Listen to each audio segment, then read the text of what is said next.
measures such as deployment of air defense and electronic warfare assets to establish an integrated grid with the Indian Air Force, and I have seen and heard some of you wax eloquent about the benefits of such an architecture when it comes to negating and combating air intrusions.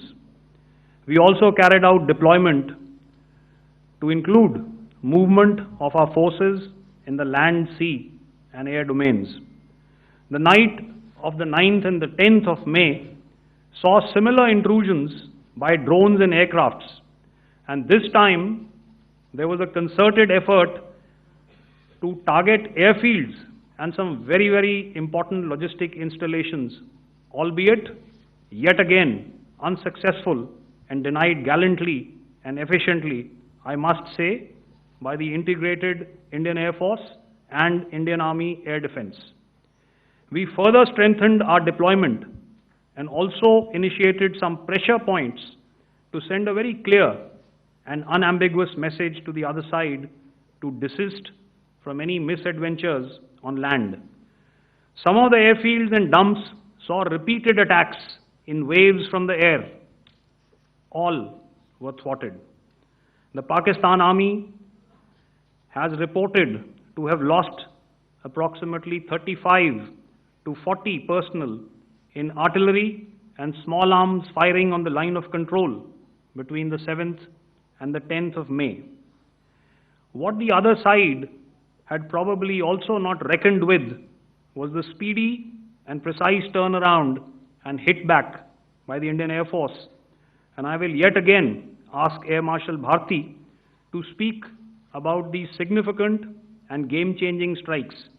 I will thereafter request Vice Admiral Pramod, my colleague and Director General of Naval Operations, to tell us about some very telling naval maneuvers in the Arabian Sea that exerted pressure on the night of 9th and 10th of May.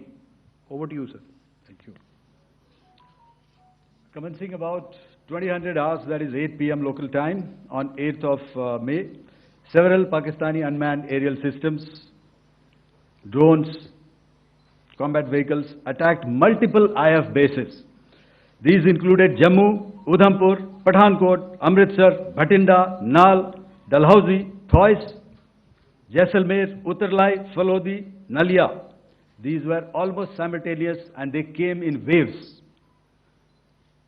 All our AD guns and other systems were waiting for them. All these waves were neutralized by our trained crew using the air defense systems that they have, and also some of them were utilized using our legacy systems like Pechoras and IF Summer, which we have recently acquired. And some were neutralized by the Garud snipers. There was no damage, mass raids, if I could call them, from the Pakistani side. However, following these relentless attacks on our air bases, on our forward positions, and on our civilian targets, this was time to convey some message to our adversaries. And therefore, a decision was taken to strike where it would hurt. And towards that, in a swift, coordinated, calibrated attack, we struck his air bases, command centers, military infrastructure, air defense systems across the entire Western Front. The bases we struck include Chaklala, Rafiki, and mind you, Chaklala is Islamabad, Rahim Yar Khan, Sakar, sending a clear message that aggression will not be tolerated. This was followed by strikes at Sargoda, Bholari, Jacobabad.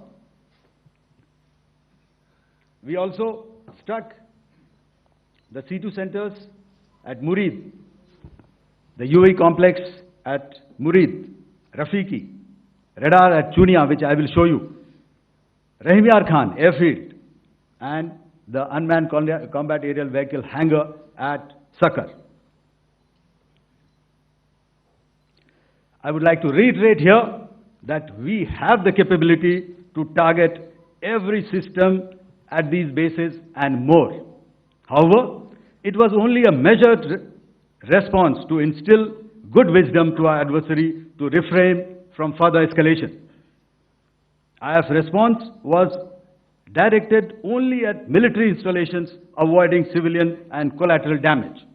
I would now like to show you some of the effects that have been achieved as a result of our air operation.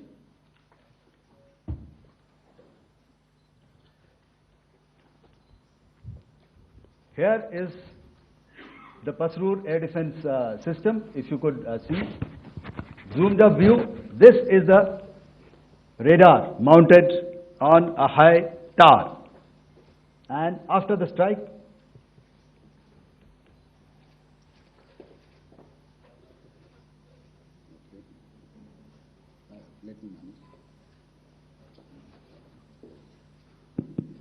thank you. Can you hear me? Yeah, thank you. And after the strike, this is what has happened. This radar has been taken out, completely burnt. Next slide, please. The Chunia air defense radar, which was taken out on 7th and 8th. This is the radar site. A blown up photograph, once again, on a tower. Not very clear, but what you see very clearly is the after effect after we have struck. The radar head has been completely decapitated. Next slide, please. Arifwala air defense radar. In this complex, you see how it looked before, blown up image, and after really blown up. Next. Now coming to Sargodha airfield. Remember, this is one of their important airfields wherein they have a lot of assets, F-16s, other assets which they keep getting, training institutes. And we have stuck this airfield. It is not, if you zoom in here, then one impact point here on the runway and second impact point of our weapon, precision weapon on the runway. And if you see this blown up, repairing going on. Same here. Next. Rahim Yar Khan. This is the area we have struck. A deep strike out here and one complex here. So this is how it looked before, and same, you see a big crater, another crater here, and this complex after strike neutralized. Next. Chaklala airfield, Noor Khan, once again a major air base, a lot of their logistic assets out here. This was the chosen complex that we intended to strike and convey a message. Next slide, please. This is how it looked before, and this is how it looked after our strike. Next. Sakar. We chose the radar site at Sakar. This is the radar site, and after it was struck, this is the aftermath, completely burnt out. Next, please. Aircraft shelter. This is how it looked before the strike, and this is how it looked after the strike. The roof of the buildings completely caved in and burnt. Next. Bolari airfield, aircraft hangar. This is how it looked before, and this is how it looked after the precision strike. Next. Jacobabad, aircraft hangar, and this is how it looked after. Next. So what I'm trying to convey here, ladies and gentlemen, is